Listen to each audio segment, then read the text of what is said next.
সঙ্গে সঙ্গে মহাপ্রভু বলছি, ও মুকুন্দ, এই যে আমি তিনবার নাম নাম নাম বললাম, এর কারণ আছে। কি কারণ জানো? প্রথম নাম কথার অর্থ হলো কি জানো মুকুন্দ? প্রথম নাম কথার অর্থ হলো কি? বলে আগে তো না, আগে তো না,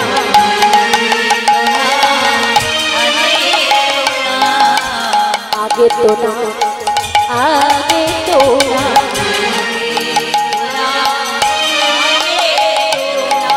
ভক্তমণ্ডলী মায়েরা, আমার মহাপ্রভু বলছেন আগে তো না, আগে তো না।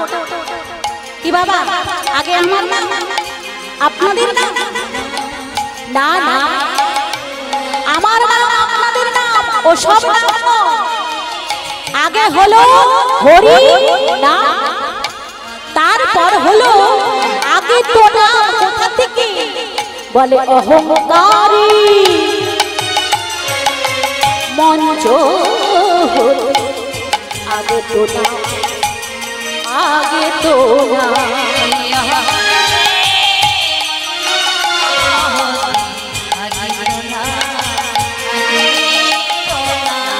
এই অহংকারী মঞ্চ হলো আগে তো না, আগে তো না।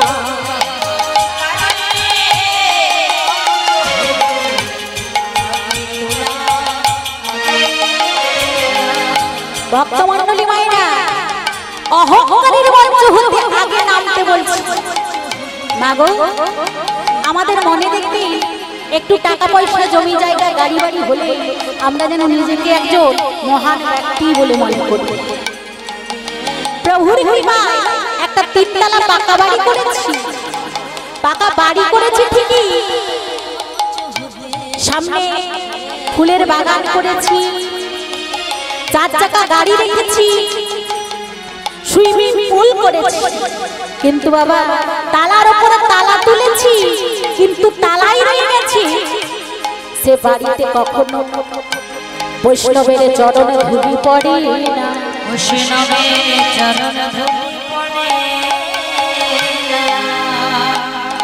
ভক্ত বৈষ্ণবের চরণে ধুলি পড়ে না। কেউ কেউ বাড়ির মালিক বলে, আমি যদি কাউকে জায়গা দিয়ে আমার বাড়িতে রাখি, আমার বাড়িটা নোংরা হয়ে যাবে, বাড়িটা নোংরা হয়ে যাবে। তার জন্য কিন্তু সবাইকে স্থান দেয় না বাড়িতে। কি হবে? কি হবে? অহংকার করে এই মাটিতে এসেছি, এই মাটিতে একদিন আমাদেরকে যেতে হবে। তাই আগে তো না, আগে তো ওই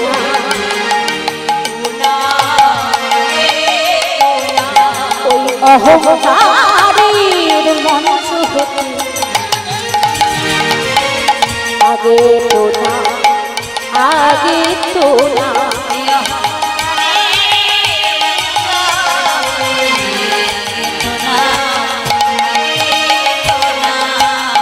মনে আমাদের অহংকার করলে চলবে না, মনে আমাদের হিংসা রাখলে চলবে না, মনে আমাদের অনুতাপ রাখলে চলবে না। নাম আমাদেরকে করে যেতেই হবে। আর অহংকারের মঞ্চ হতে ভগবানকে পেতে গেলে আমাদের এই অহংকারের মঞ্চ থেকে মাটিতে নেমে আসতে হবে। মুকুন্দ, এটা হলো প্রথম নাম কথা মানে। আর দ্বিতীয় নম্বর নামের মানে হলো কি জানো? করে রে প্রণাম, করে রে প্রণাম,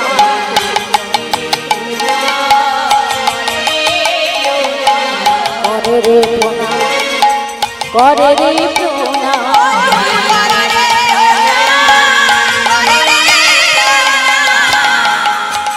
কাকে প্রণাম করবেন বাবা? কাকে করবেন? বলি প্রণাম করতে হলে এই মহতীয় মহৎশ্রী হরিবাসরে এসে বাবা, যেনারা জানেন তেনারা ঠিকই করে, এসে একেবারে কেউ করেন বাবা ষষ্ঠাঙ্গে প্রণাম। এই মহতীয় শ্রী হরিবাস আসনে বসতে গেলে আগে প্রণাম করে বসতে হয়। যে জানে তিনি করে, আর যেনারা জানেন না তারা কেউ কিন্তু প্রণাম করে। কিন্তু এই মহৎ শ্রী হরিবাসরে বসতে গেলে আগে প্রণাম করতে হয়। কাকে করবেন? আমাকে। আপনাকে না না প্রণাম করতে হবে কাকে? সেই ভগবানের শ্রীচরণে প্রণাম করতে হবে। আরো আরো প্রণাম করতে হবে কাদের? এই মহতীয় মহৎশ্রী হরিবাসী কত জ্ঞানীজন গুণীজন ভক্ত বৈষ্ণবাসী তাদের চরণে সকল সাধু গুরু শ্রীচরণে করে রে প্রণাম, করে রে প্রণাম।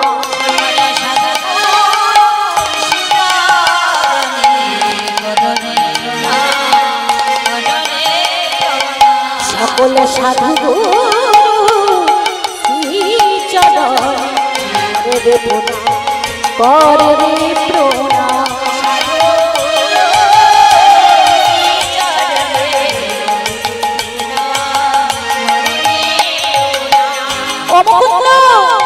এটা হলো 2 নম্বর নামের মানে। আর 3 নম্বর নামের মানে হলো ওই সাধুগুরু বৈষ্ণবের শ্রীচরণে তুমি যখন প্রণাম করবে তখন সাধুগুরু বৈষ্ণব তোমাকে প্রাণ খুলে কৃপা আশীর্বাদ করবে। আর এই কৃপা আশীর্বাদের ফলে তুমি সর্বত্র জয়ী হতে পারবে। আর ওই কৃপা আশীর্বাদের ফলে শেষে বলবি তুই মধুর হরিনাম, শেষে বলবি তুই মধুর হরিনাম, শেষে বলবি তুই মধুর হরিনাম, শেষে বলবি তুই মধুর হরিনাম।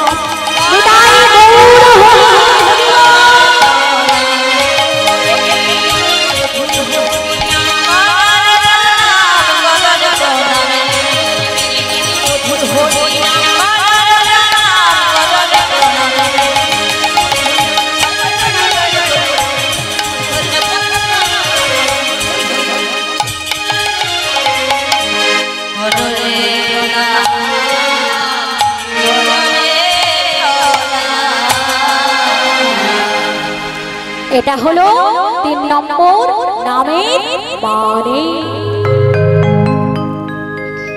মুকুন্দ, আমি তো তোমাকে সবই খুলে বললাম। আচ্ছা মুকুন্দ, তুমি কেন এসেছো এটা তো আমার কাছে বললে না।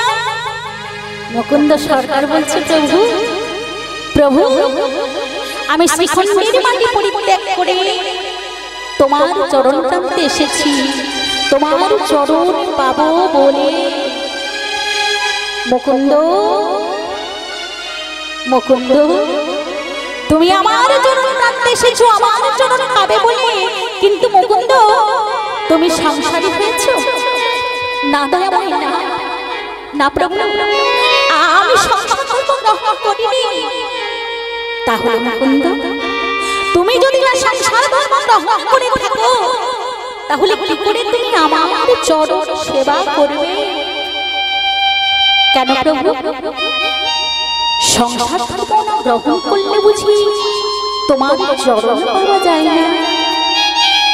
না মুকুন্দ না, সংসার ধর্ম না গ্রহণ করলে আমাকে তুমি পাবে না। দয়াময় বলো না দয়াময়, সংসার ধর্মের কথা তুমি আমায় বলো না। আমি সংসারে জালে জড়াতে চাই না। ওগো দয়াময়, এই সংসারে শুধু জ্বালা আছে, যন্ত্রণা আছে, দুঃখ আছে, কষ্ট আছে। প্রভু আমি সংসারে জ্বালা যন্ত্রণায় জড়াতে চাই না। দয়াময় আমি তোমার চরণের সেবা করতে চাই। মুকুন্দ মনে রেখো মুকুন্দ, জগতে যে সমস্ত ভক্তরা সংসার ধর্ম গ্রহণ করে ছেলে মেয়ে আত্মীয় পরিজন সবাইকে শান্তিতে রেখে যারা আমার চরণ সেবা করে, আমি কিন্তু তাদেরকেই আগে কৃপা করি না। আমি পারবো না, আমি সংসার ধর্ম গ্রহণ করতে পারবো না। তুমি জানো না দয়াময়, সংসার ধর্ম গ্রহণ করে শুধু সংসার না, কিন্তু দিনান্তে একবার তোমার নাম নিলাম না। এই নিয়তির নাট্য মঞ্চে আমরা রাজা নাটকে অভিনয় করতে দেখেছি মা। আমরাও কিন্তু অভিনয় করি। এই সংসারে কেউ বাবা সাজলাম, কেউ মা সাজলাম, কিন্তু যেদিন আমাদের এই যাত্রা অভিনয়টা শেষ হবে সেদিন তো আবার তোমার চরণে যেতে হবে। ওগো দয়াময়, এই নাটক করতে করতে করতে করতে যেদিন তোমার চরণ ভুলে যাব সেদিন কিন্তু তুমি আমাকে দোষ দিতে পারবে না দয়াময়। আমি সংসার করতে চাই না, কিন্তু প্রভু বলছে না মুকুন্দ তুমি ফিরে যাও, তোমার গ্রামে তুমি ফিরে যাও। না দয়াময় ফিরে যাও, না দয়াময় ফিরে যাও।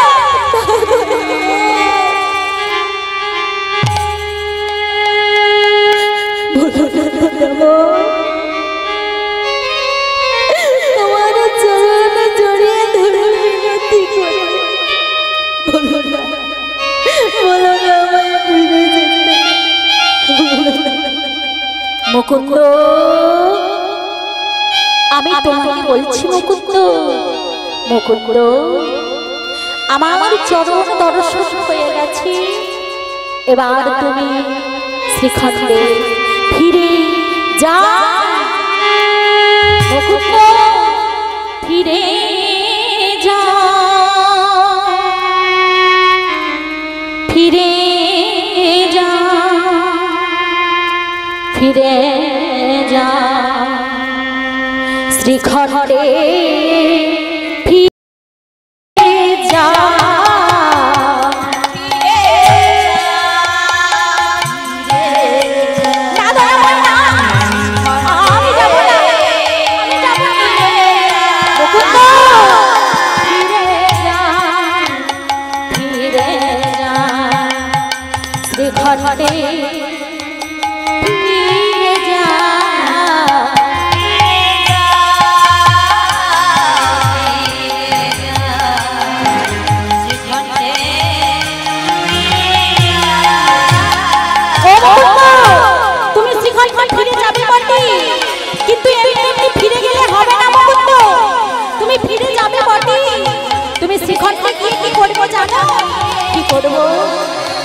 प्रभु दादे दादे गिया जीवेर चरण धरिया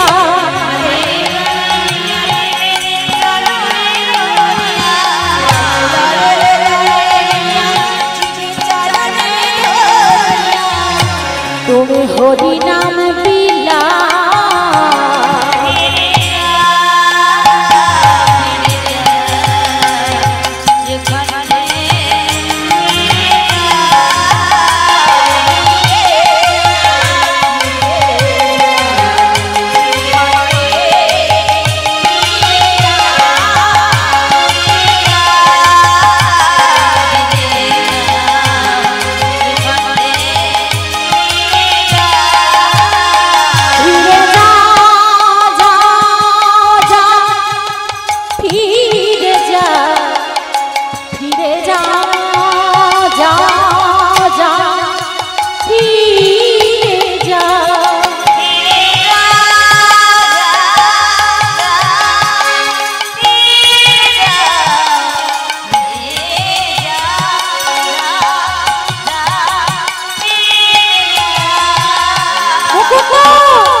তুমি তোমার চরণ থেকে আমাকে ফিরে যেতে বলছো আমি তো শ্রীকোটে ফিরে যাবো বলে তোমার কাছে আসিনি তবে কেন কেন তুমি আমাকে শ্রীকোটে যেতে বলছো মুকুন্দ তুমি শ্রীখণ্ডে ফিরে যাবে শ্রীখণ্ডে তুমি ফিরে গিয়ে সমস্ত ভক্তের দ্বারে দ্বারে গিয়ে হরিনাম প্রচার করবে। আর শোনো মুকুন্দ, তোমাদের বংশ পরম্পরায় রয়েছে কবিরাজি চিকিৎসা, তুমি কবিরাজি চিকিৎসাও করবে। আর শোনো মুকুন্দ, তুমি তুমি তুমি বিবাহ করবে না।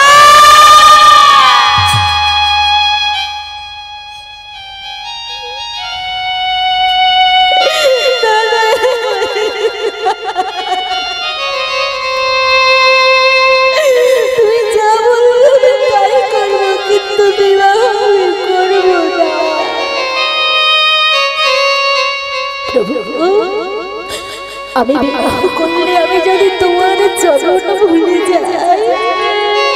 মুকুন্দ, তুমি বিবাহ করবে কেন জানো? কেন তুমি জানো মুকুন্দ, যদি কেউ সংসার ধর্ম গ্রহণ করেও আমার নাম করে সে হল বড় ভক্ত। আমি তোমাকে দিয়ে জগৎবাসীকে শিক্ষা দিতে চাই মুকুন্দ, তাই তুমি ফিরে যাও, তুমি বিবাহ করবে।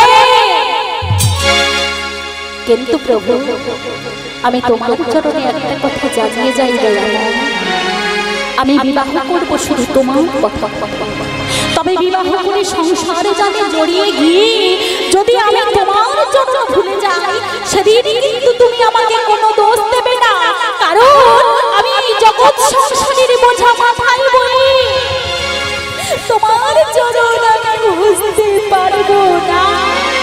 মুকুন্দ, ছলে বলে কৌশলে শুধু তুমি আমার নামটা মনে রেখো। তাই আজ চলো মহাপ্রভুর চরণে প্রণাম করে কোথায় শ্রীখণ্ডে আজ মহাপ্রভুর আজ্ঞা পাইয়া মুকুন্দ চলিল।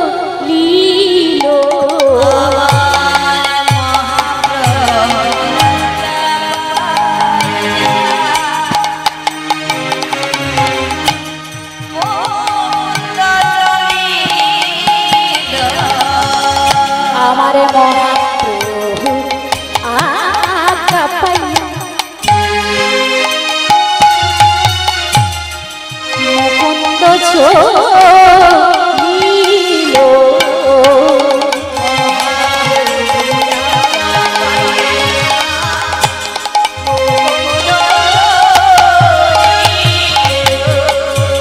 শ্রীখণ্ড গ্রামেতে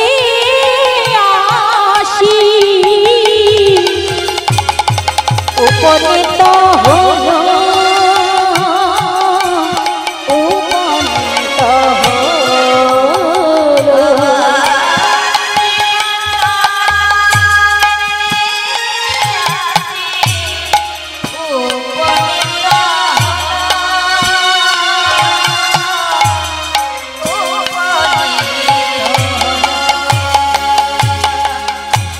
শ্রীখণ্ড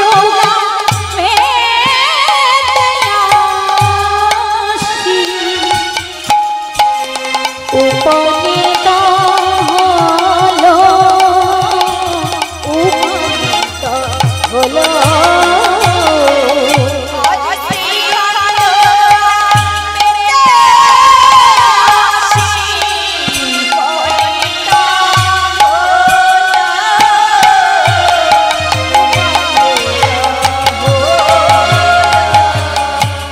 যাওয়ার সময় মহাপ্রভু বলে দিলেন, মুকুন্দ তুমি যাও, ঠিকই আছে। প্রথমত তুমি হরিনাম প্রচার করবে, দ্বিতীয়ত কবিরাজি চিকিৎসা করবে বিনা পয়সা। মনে রেখো, কারোর কাছ থেকে কোনোদিনই যেন তুমি অর্থ নিও না, কারণ অর্থ হলো অনর্থিক মুখ। কারোর কাছ থেকে তুমি অর্থ নিও না। আর কি করবে জানো? তোমার বংশ পরম্পরায় রয়েছে সোনার বিগ্রহ গোপীনাথ, ওই বিগ্রহ গোপীনাথকে তুমি সেবা দেবে। মাগো, মহাপ্রভুর কথা মতো শ্রীখণ্ড গ্রামে ফিরে এসে মুকুন্দ বিবাহ করার পর মাগো কবিরাজি চিকিৎসাও করে আর ভগবানকে সেবা দেয়। ভগবানকে সেবা দেয় আর ভগবানের চরণে বলে, প্রভু তুমি আমাকে তোমার চরণে রেখো দয়াময়, আমি তো ভিখারি, ওগো দয়াময় কৃষ্ণ নামে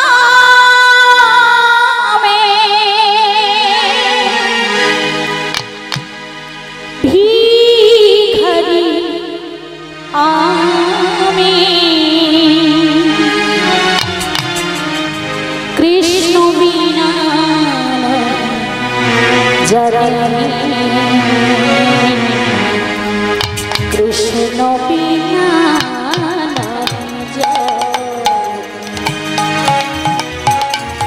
দয়াময়, কৃষ্ণ বিনা জননী। কৃষ্ণ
কৃষ্ণ বিনা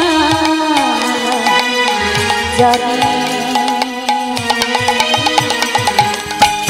কৃষ্ণ বিনা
ভক্তমণ্ডলী মায়েরা, এই যে আমাদের সংসারে যাকে আমরা সার করে সারাটা জীবন কাটিয়ে দিলাম,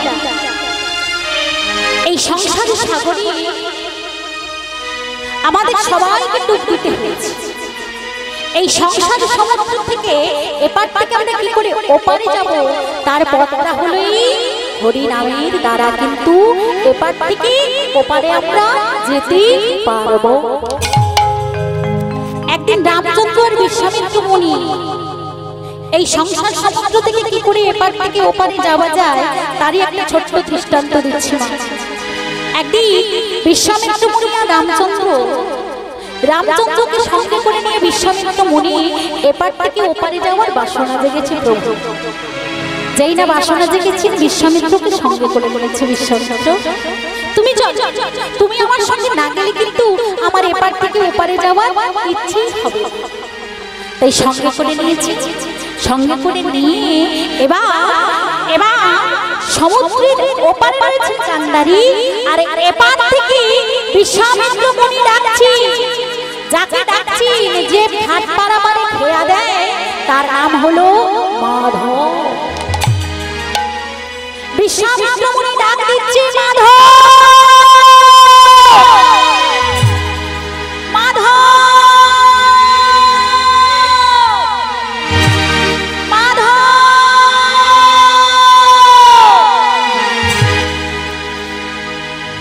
বিশ্বামিত্র মুনি মা কতবার করে ডাকলেন মাধব, সেই ডাক শুনতে পেলেন না।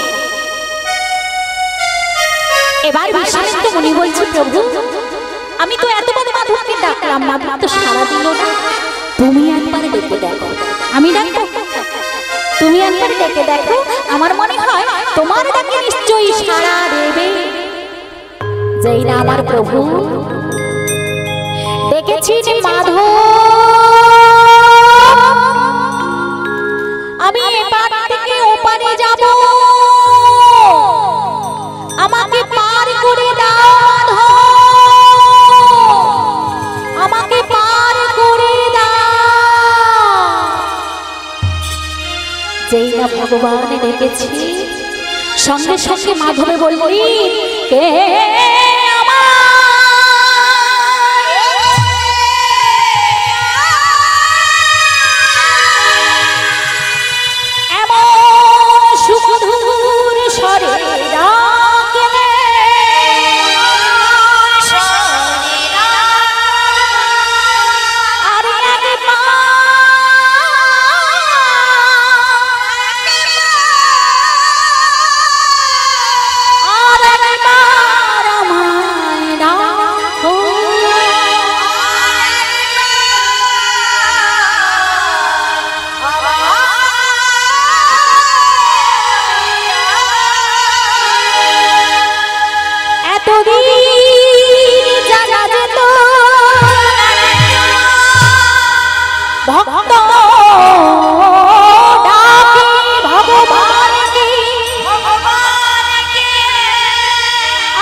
যেই না মাধব পার থেকে এপারে এসে নৌকাটি দাঁড় করিয়েছে, মা দেখলি বিশ্বামিত্র মুনি, তার সঙ্গে দাঁড়িয়েছেন আমার রামচন্দ্র প্রভু।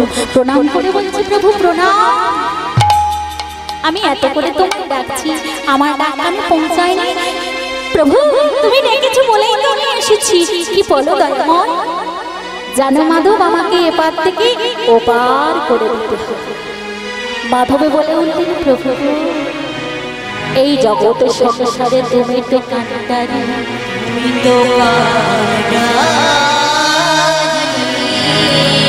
আর আমাকে বলছো তুমি এপার থেকে ওপার করে দিতে।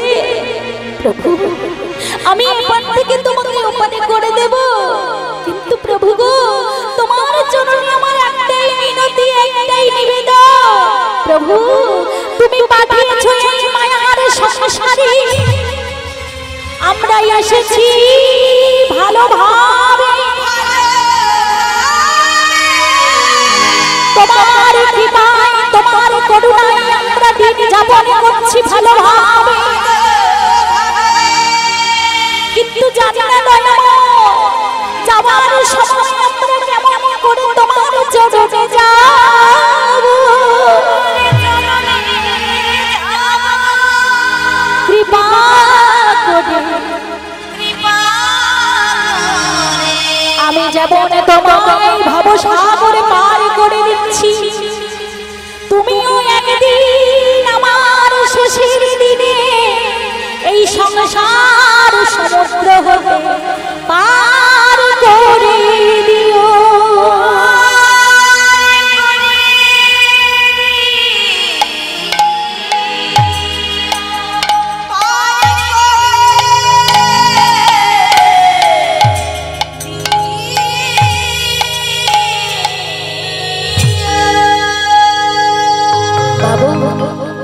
রামচন্দ্রের স্ত্রী সীতা দেবী একদিন কি করছি, মাথায় আর সিঁথিতে সিঁদুর করছে।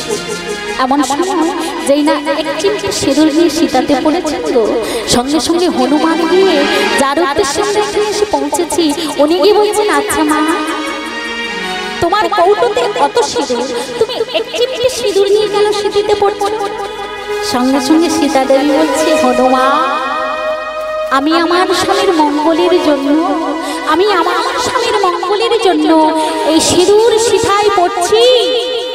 হনুমান দাঁড়িয়ে দাঁড়িয়ে ভাবলেন, মা এক চিমটি সিঁদুর যদি সীতাতে পড়া যায়, তাতে যদি স্বামীর মঙ্গল হয়, মায়ের স্বামী মানে আমার প্রভু রামচন্দ্র, তার যদি মঙ্গল হয়, তাহলে আমি সিঁদুরটা নিয়ে যদি গোটা গায়ে তাহলে আমার প্রভু রামচন্দ্রের কত না মঙ্গল হবে। তাই পরের দিন সকালবেলায় মাগো ওই হনুমান কি করেছি, সর্বাঙ্গে সিঁদুর মেখে সীতা মায়ের কাছে। সীতা মা দেখে বলছে, করেছিস কি? মাগো ওই এক চিমটি সিঁদুর যদি তুমি সীতাতে নিয়ে আমার প্রভুর মঙ্গল চাও, তাহলে আমি গোটা গায়ে সিঁদুর মেখেছি, বলো না মা, বলো আমার প্রভু রামচন্দ্রের কত না মঙ্গল হবে। বাহ বাহ বাহ বাহ, তুই আমার স্বামীকে প্রভুকে এত ভালোবাসিস? হ্যাঁ মা হ্যাঁ, আমি এত ভালোবাসি। তাই সীতা দেবী কি করেছি, নিজের গলার মুক্তোর হাতটা নিয়ে হনুমানের গলায় যেই না পরিয়ে দিয়েছি, হনুমান ভালো করে তাকিয়ে তাকিয়ে দেখছেন, বাবা এই মুক্তোর হাতটা আমার গলায় শোভা পায় কি? মা কথাই বলে না, বানরের গলায় মুক্তোর মালা শোভা পায় না। ভালো করে দেখছেন মাঝি, কোথাও মুক্তোর মালার মধ্যে কোথাও রামের চরণ আছে কিনা, রাম নাম লেখা আছে কিনা, ভালো করে দেখতে দেখতে দেখতে দেখতে দাঁত দিয়ে ছিঁড়ে ছিঁড়ে ছিঁড়ে ছিঁড়ে ফেলে দিচ্ছে। সীতা দেবী বলছে, কি করছিস? তুমি আমাকে তুমি আমাকে তুমি আমাকে এই মোতির হারটা দিয়েছো, মুক্তোর হারটা দিয়েছো, এই হারে কি আমার প্রভু রামচন্দ্রের চরণ আছে? মা ছেড়ে দিলাম চরণের কথা, কিন্তু আমার প্রভুর নাম তো কোথাও লেখা নেই। এই জন্য আমি মুক্তোর হারটাকে ছিঁড়ে ফেলে দিলাম। এই জন্য বলে ওই বানরের গলায় মুক্তোর মালা শোভা পায় না। আচ্ছা তুই যে হাতটাকে ছিঁড়ে ফেলে দিলি, তুই বল তো আমার প্রভুকে কত ভালোবাসিস? মা যেখানে আমার প্রভুর রামচন্দ্রের কোনো চিহ্ন নেই, আমি সেখানে কি করে গলায় ধারণ করব? মা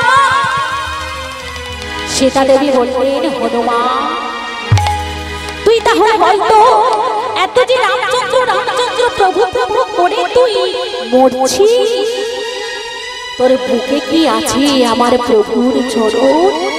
মাগো তোমাদের কৃপা হলে, তোমাদের কৃপা হলে এই দেখো আমি হৃদয় চিরে দেখিয়ে দিলাম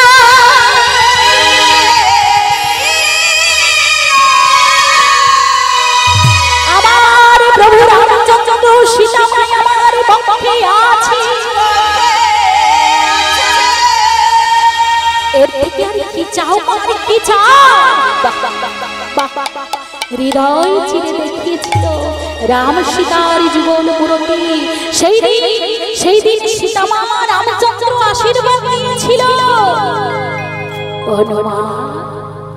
যেদিন রামনবমী হবে আমি আশীর্বাদ করলাম তোমার ভালোবাসা আমার নামে নবমী হবে, কিন্তু আমি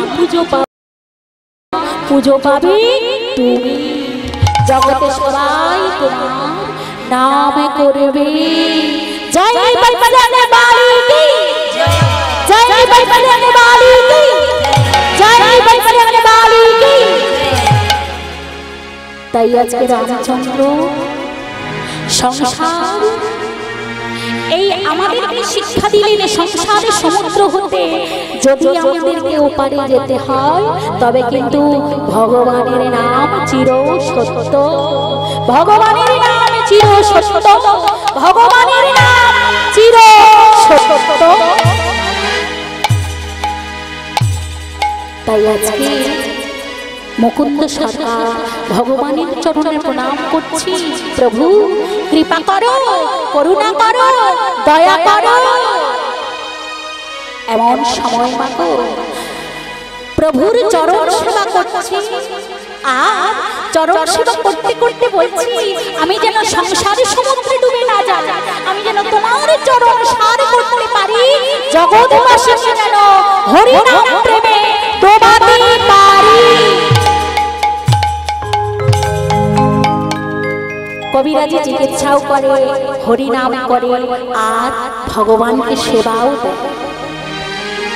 এদিকে মাগো আমাদের সারা বাংলার যিনি নবাব, যার নাম হলো হোসেন শাহ, তার হয়েছে মাগো তীব্র পেটের যন্ত্রণা।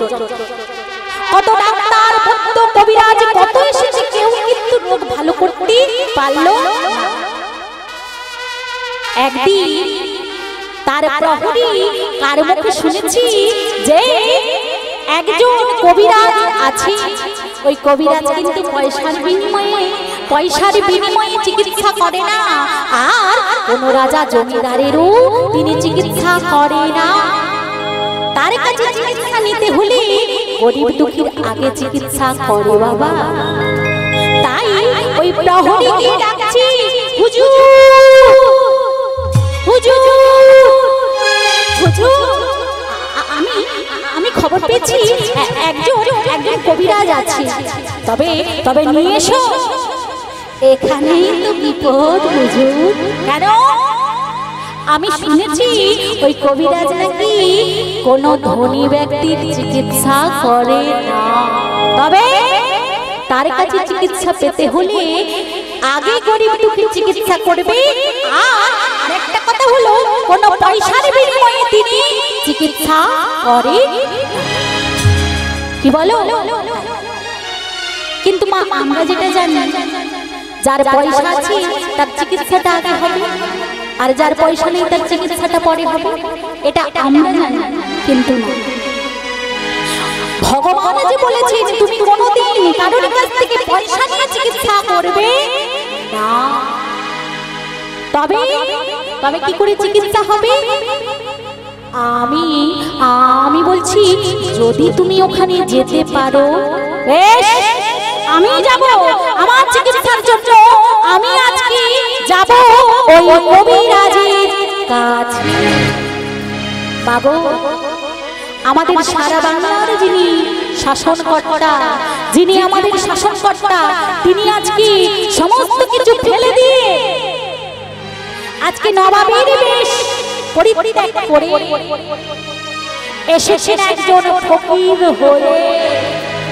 ফকির হয়ে এসেছেন বটে, কিন্তু রাজধানী থেকে তিনি শ্রীখণ্ড গ্রামে এসেছেন।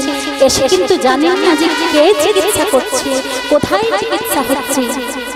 শ্রীখণ্ড গ্রামে এসে জিজ্ঞাসা করছে, ও ভাইয়া, ও ভাইয়া, ও ভাইয়া, এখানে কবিরাজের বাড়িটা কোথায় বলতে পারো? সেখানকার মানুষেরা বলে, কবিরাজ? কোন কবিরাজ? বলে ওই যে কবিরাজ একজন আছে না, ও মুকুন্দ কবিরাজ। মুকুন্দ কবিরাজ, মুকুন্দ কবিরাজ।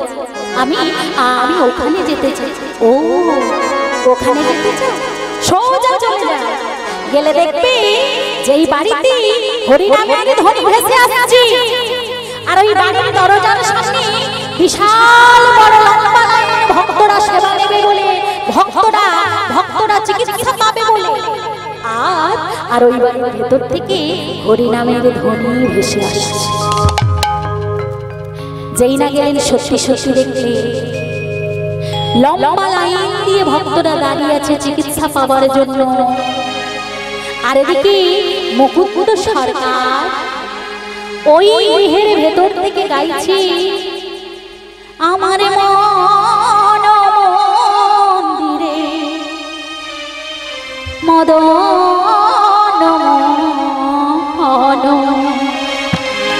দাঁড়াবে নাকি গো আসিয়া।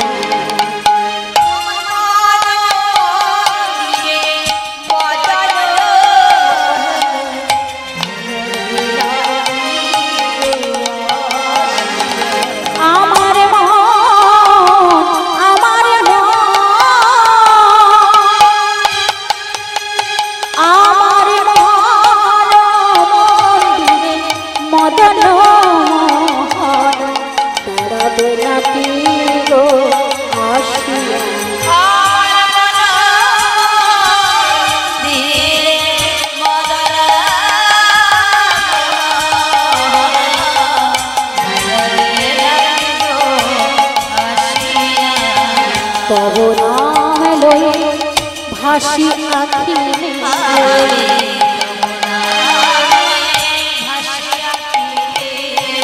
তব নাম লয়ে ভাসি আখি,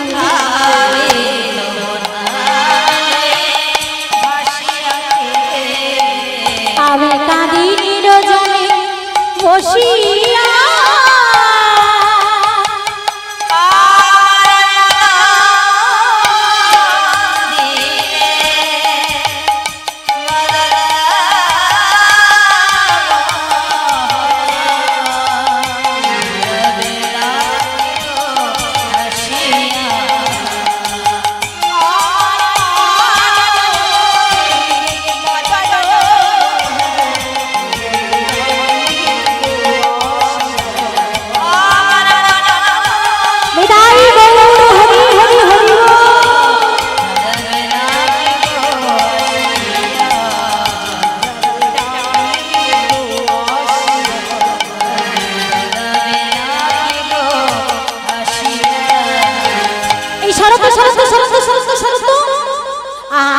আমি একজন ফকির মানুষ, আমি আগে যাব, আমি আগে গিয়ে দাঁড়াবো।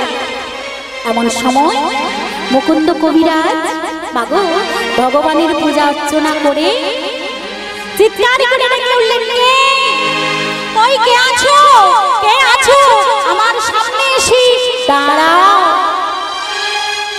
হোসেন সামান্য ফকিরের বেশ ধরে সামনে কি বলছে, আমি আগে আছি। কে আপনি? আমি ফকির মানুষ। আপনার নাম কি বলবো? সে তো সারা বাংলার নবাব। আমার নাম তখন থেকে আমার নাম করেই চলেছ। আসল নামটা তো বলো। আগে আমার নাম হলো হোসেন।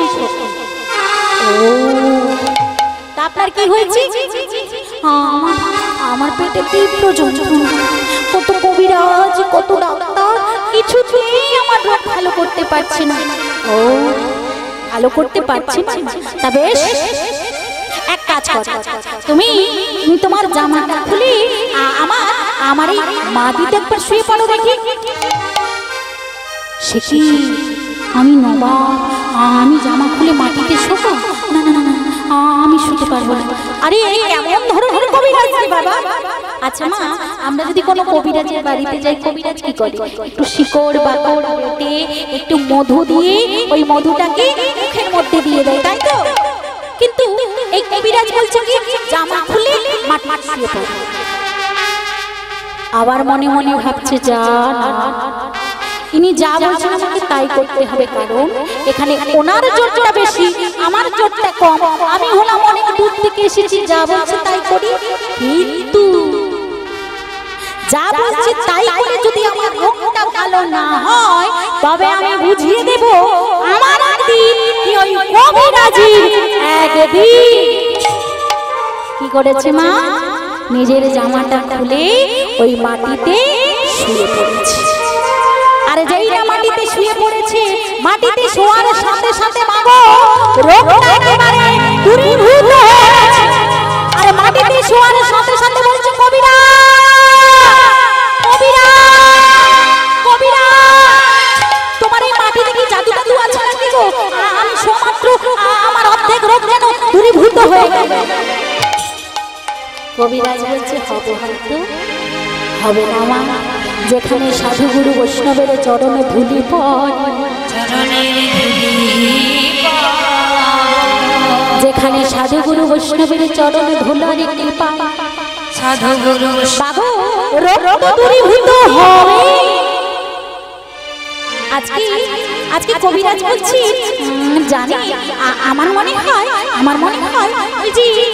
ওই যে বহু মানুষকে চিকিৎসা করাতে করাতে ওই শিকড় বাকড় বেটে যখন একটু মুখের মধ্যে দিয়ে দিই, কেউ খায় কেউ খেতে পারে না, তার ছিটি ফোঁটা হয়তো মাটিতে পড়ে আছে, ওই মাটিটাই কাজ হচ্ছে।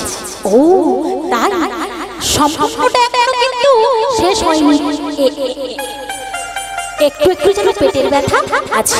ও কে আছো? একটু ভগবানের প্রসাদ এনে দাও তো দেখি। ওমা, যেই না ভগবানের প্রসাদ এনে জয় প্রভু বলে মুখের মধ্যে দিয়েছি, ওই প্রসাদের সাথে সাথে রোগ জ্বালাগুলো যেন দূরীভূত হয়ে গেল। যেই না দূরীভূত হয়েছে, নবাব মনে মনে চিন্তা করছি, এমন সুন্দর কবিরাজ, যার এত কবিরাজি চিকিৎসার নামটা, সে তো অজপাড়া গায়ে পড়ে থাকতে পারে না। কালকেই তোমাকে আমার সঙ্গে, আমি তোমাকে আমার রাজধানীতে নিয়ে যাব।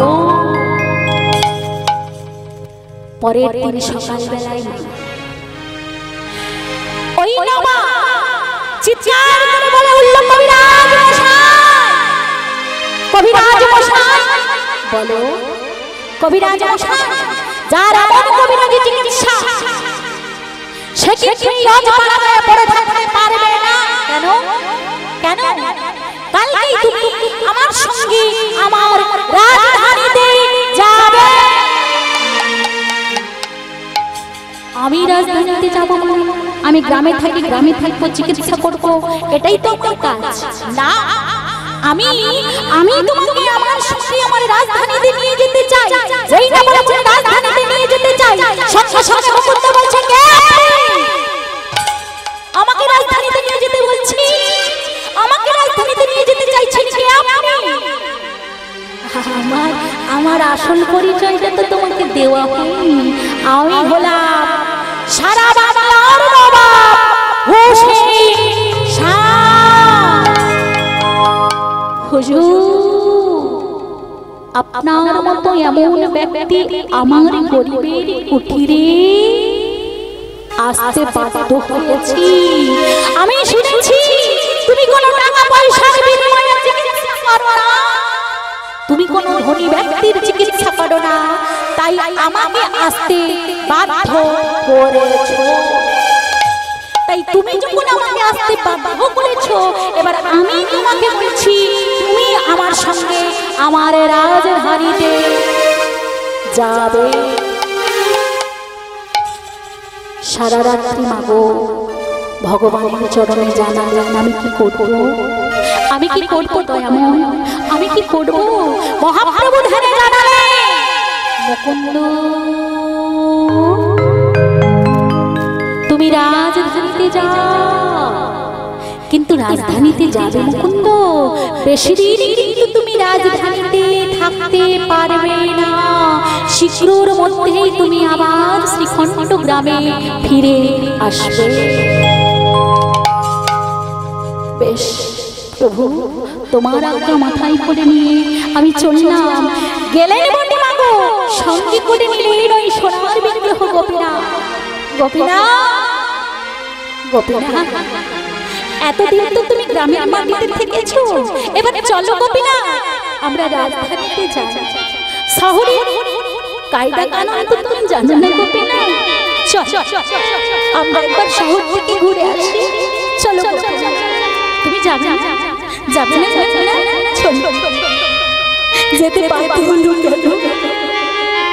আমি যদি হুশুর সঙ্গে না যাই, ইনি যদি আমার কবিরাজের চিকিৎসা বন্ধ করে দেয়। চলো গোপীনা, তুমি আর আমি দুজনে মিলে রাজধানীতে যাবো। চলো চলো গোপীনা, চলো। গোপীনাথকে সঙ্গে করে নিয়ে রাজধানীতে যাচ্ছি। আরে বদনে বলছি দয়াময়, আরে কতদিন তুমি দূরে দূরে থাকবে দয়াময়, আরে কত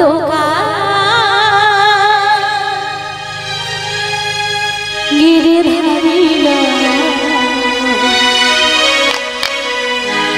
আমার থেকে আড়ালিয়া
ও গরিরুদয়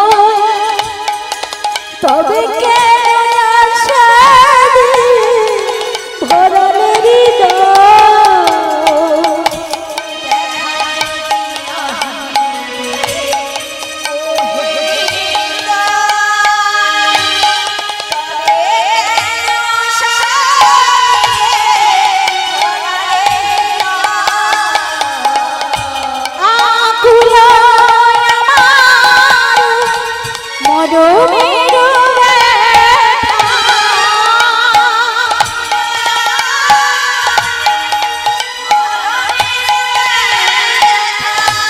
বলো দর্শন দেবে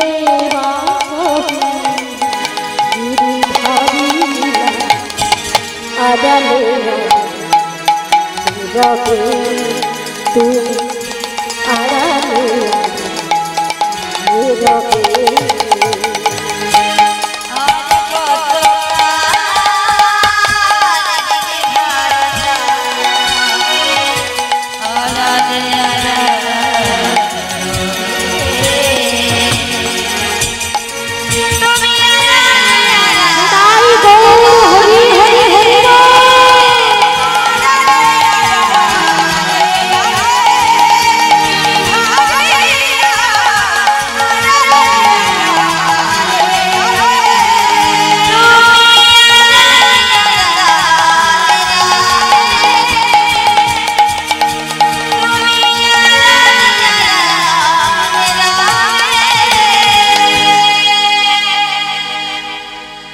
রাজধানীতে এসে গেছে রাজধানীতে এসে মাগো হোসেন সাবলী কবিরাজ কবিরাজ এখানে তোমার স্থান আজ থেকে তুমি তোমার গোপীনাথকে নিয়ে এখানে থেকো সঙ্গে সঙ্গে বললেন দয়াময় দয়াময় দয়াময় আমি আমি এই বিশাল অট্টালিকায় থাকতে পারবো না দয়াময় এই বিশাল অট্টালিকায় আমি থাকবো না কেন এই অট্টালিকায় থাকলে যে আমি আমার গোপীনাথের সেবা পূজা ভুলে যাব আমি করজোড়ে নিবেদন করে বলছি আমি আমি আমি এই অট্টালিকায় থাকতে পারবো না কেন জানো এই অট্টালিকায় থাকলে আমি যে আমার ভগবানের সেবা পূজা দিতে পারবো না কয়েকদিন পরে যখন আমি আমার গ্রামে ফিরে যাব আমার সাথে তালপাতার কুটিরে ওই তালপাতার কুটিরে ভগবান থাকবে তখন যে আমি আমার ভগবানের কাছে বড় অপরাধী হয়ে যাব কিছুদিনের জন্য আমি ভগবানকে সুখ দিতে গিয়ে আমি যে আমার প্রভুর কাছে অপরাধী হয়ে যাব আমি করজোড়ে নিবেদন করে বলেছি আমাকে একটা তালপাতার কুটির করে দেবে একটা তালপাতার কুটিরে আমি আর আমার গোপীনাথ দুজনে থাকবো বেশ আমি যদি আমি যদি আমি যদি আমি যদি সারা বাংলার নবাব হতে পারি আমি নবাব হলাম কেন আমি যদি কারোর মনের কথাটা রাখতে পারলাম আমি যদি না কারোর অনুরোধ রাখতে পারলাম তাহলে আমি নবাব হলাম বেশ আমি তোমাকে তালপাতার কুঠির করে দেব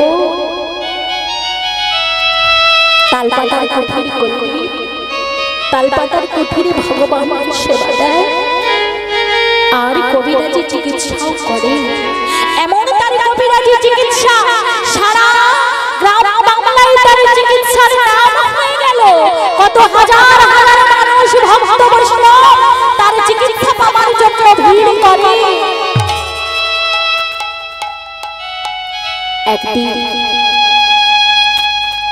একদিন নবাব মনে মনে ভাবলেন আমি আমার মাইনে করা কবিরাজকে নিয়ে আমার গৃহে রেখেছি আমার জায়গায় বসিয়েছি আর তার গান শুনতে যদি সারা বাংলার মানুষ এসে ভিড় করে তাহলে আমি কেন দেখতে যেতে পারি না আমার মাইনে করা চাকরির গান আমি কেন শুনতে পারি না?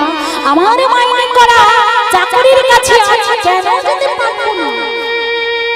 এই ভাবতে ভাবতে ভাবতে ভাবতে বাবু হাজার হাজার ভক্ত বৈষ্ণব মানুষেরা এসেছে, এসে কবিরাজের কাছে ভিড় করে দাঁড়িয়ে আছেন। কেন আজকে কবিরাজের চিকিৎসা নিতে আসেনি, আজকে তার বদনের মুখশ্রিত বাণী শুনতে এসেছি।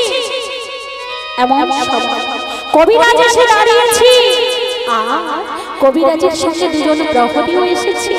আর দুজন প্রহরী এসে কি করছি? আর আমার আমার আমার মুকুন্দ কবিরাজ ভগবানের নাম গাইছে। আহা দেখো দেখো আমার কানোর কেমন রূপ, আমার কানো সে বিনোদরা, আমার কানো সে বিনোদরা।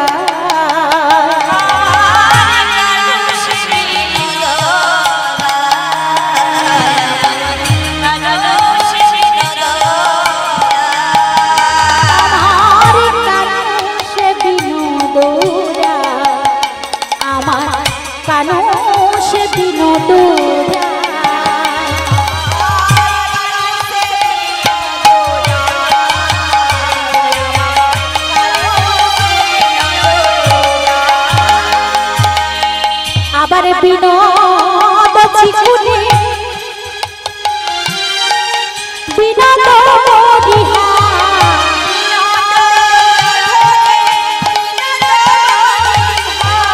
বিনোদ চিকুনে বিনোদ মরিহা,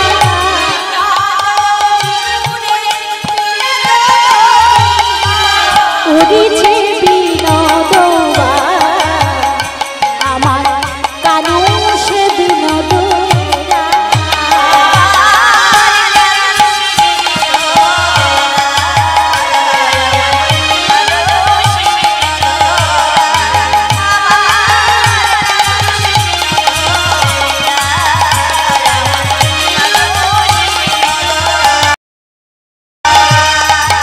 আবার বিনোদ ধরে বিনোদ মুরলী,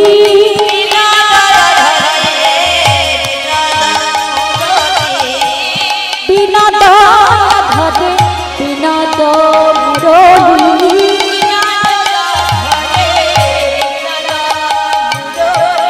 বাজিছে বিনোদ বা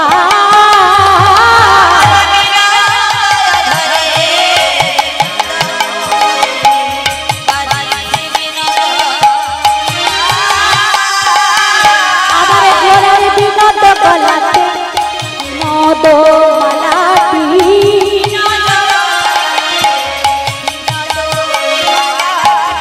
বিনোদ গলাতে বিনোদ মালাটি,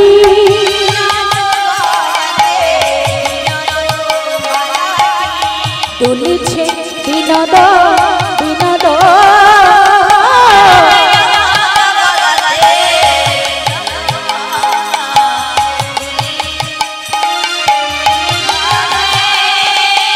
আবার কোন বিনোদী বিনোদ নাথুনি,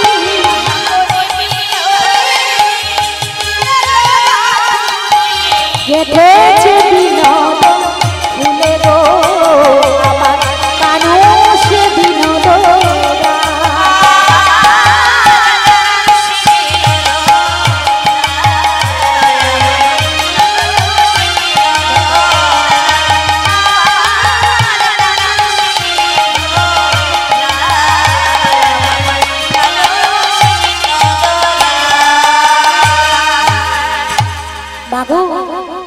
বিনোদ বিনোদ বিনোদ বিনোদ করতে করতে এতক্ষণ তো প্রভুর চরণ তলের দিকে চেয়েছিল, এবার যাইটা বিনোদ বিনোদ বিনোদ বিনোদ করতে করতে আমার নবাবের দিকে তাকিয়েছি। আরে নবাবকে কি করছি? তার যে দুজন প্রহরী ওই ময়ূরের পালক দ্বারা পুচ্ছ দিয়ে বাতাস করছে। ওই বিনোদ বিনোদ বিনোদ বিনোদ করতে করতে যেই না নবাবের ময়ূরের পালকের মাথার দিকে তাকিয়েছি, অগ্নি লক্ষ্য পড়ে গেছে। যতগুলো ময়ূরের পালকের মাথা ততগুলো কৃষ্ণপদর, যতগুলো ময়ূরের পালকের মাথা ততগুলো কৃষ্ণপদর। আর থাকতে পারলেন না, চিৎকার করে বলে উঠলেন, হে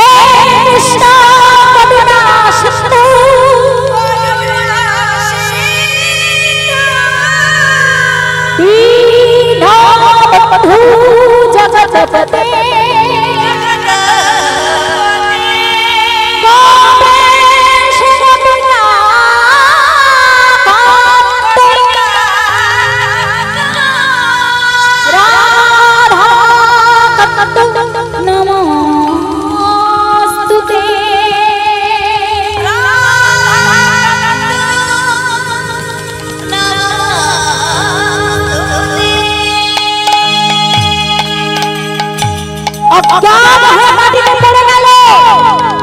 এমন সময় চিৎকার করে ও বলে উঠল, কবিরাজ, কবিরাজ,